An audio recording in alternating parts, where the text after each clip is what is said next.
Bonjour et bienvenue sur le canal. Nous continuons notre parcours dans la Val d'Orcia en Toscane, visitant Montalcino, dont le centre historique est dominé par une forteresse. Pour ensuite nous déplacer à San Chirico d'Orcia, situé dans le plus pur paysage toscan.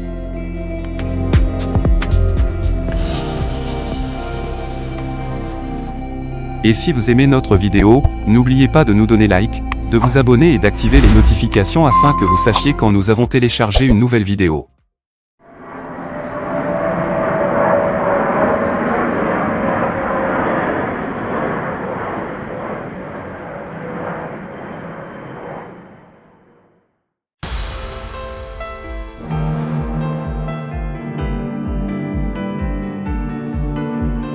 Montalcino est la patrie du Brunello, l'un des vins rouges les plus célèbres d'Italie. Elle est située au cœur de la Toscane, entre Siena et le Grosseto. En ce qui concerne le parking, vous avez un grand parking payant, situé à côté du centre historique de la ville, et dont, comme toujours, nous vous laissons l'emplacement sur Google Maps. Nous arrivons à Montalcino, par une route immergée dans le plus pur paysage toscan, en profitant des paysages que nous offre la Val d'Orcia.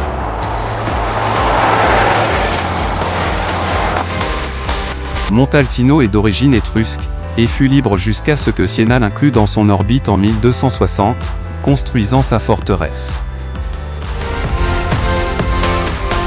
Près du parking, nous arrivons à la cathédrale, la concathédrale del Santissimo Salvatore, construite dans un style néoclassique, dans lequel se distinguent surtout ses grandes colonnes, et qui a à peine 2 siècles, puisqu'elle a été construite entre 1818 et 1832, sur l'église de San Salvador. En marchant vers le centre par la Via Spagni, nous trouvons l'église de Sant'Agostino. Cette église a été construite au XIVe siècle, et a d'abord fait partie du monastère augustin, d'où son nom. Dans l'ancien couvent de Sant'Agostino, du XIIIe siècle, nous trouvons le musée civique et diocésain d'art sacré, où sont exposées des œuvres de l'art du Moyen-Âge au XXe. Une fois arrivé au centre de Montalcino, ce qui est le plus remarquable est le Palazzo dei Priori, situé sur la Piazza del Popolo, construit entre le XIIIe et le XIVe siècle, et orné des boucliers des nombreux podestats qui ont gouverné la ville au cours des siècles.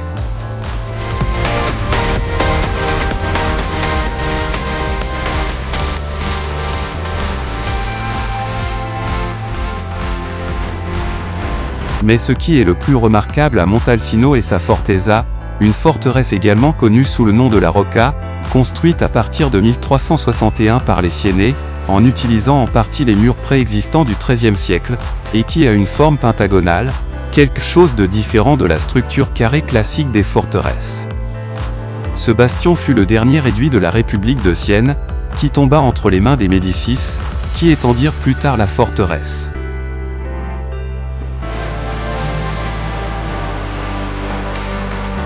Et comme toujours, si vous avez l'occasion, n'hésitez pas à vous perdre dans les rues médiévales de cette belle ville, avant la prochaine visite, à San Chirico d'Orcia.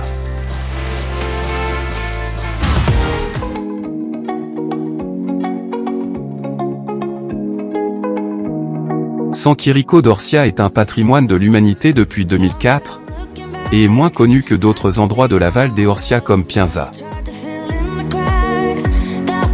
Cependant, son joli centre historique à l'intérieur de l'enceinte fortifiée vous plaira.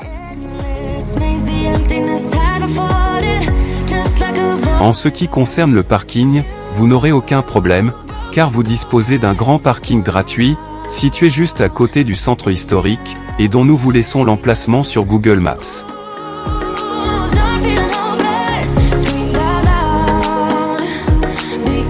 Très proche du parking, nous trouvons la Collegiata dei Santi Chirico e Giulitta, un bâtiment roman dont les premiers enregistrements correspondent au 8e siècle.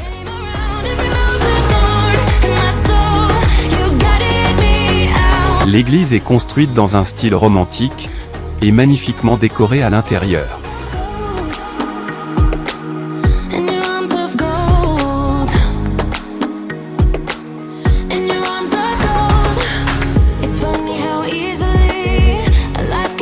À côté de la collégiale, nous trouvons le Palazzo Chigi, siège de la municipalité du village, et où se trouve également le musée du Barbarossa, où vous pouvez profiter gratuitement de différentes expositions, tout en parcourant les différentes chambres et couloirs, magnifiquement décorés avec des fresques.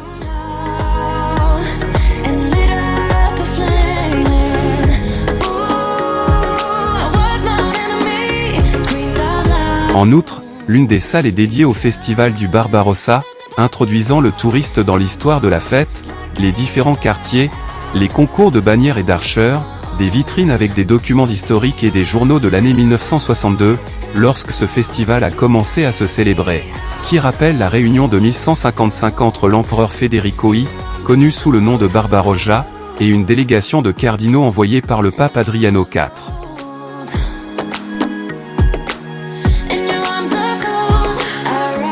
La rue principale de San Chirico de Orsia, c'est la Via Dante Alighieri, mais depuis le côté du Palazzo Chigi, par la Via Poliziano, une rue étroite qui parcourt également le centre historique, et par laquelle nous arrivons à la Porta e Capuccini, depuis laquelle nous aurons une belle vue panoramique, à la fois sur San Chirico d'Orsia et sur le paysage qui l'entoure.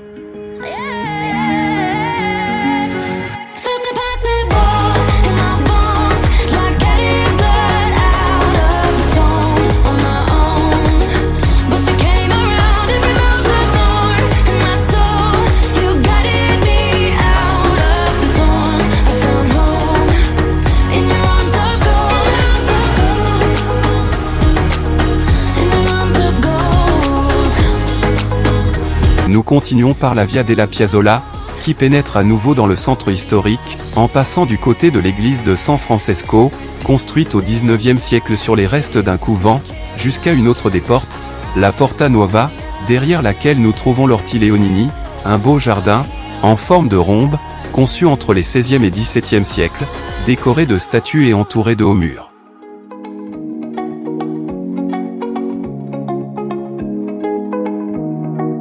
En suivant la Via Dante Alighieri, nous arrivons à l'église de Santa Maria Assunta, à côté de laquelle nous trouvons l'entrée d'un petit jardin, le Giardino del Rose, où vous trouverez un petit reste de paix et de tranquillité, et où nous finissons notre visite.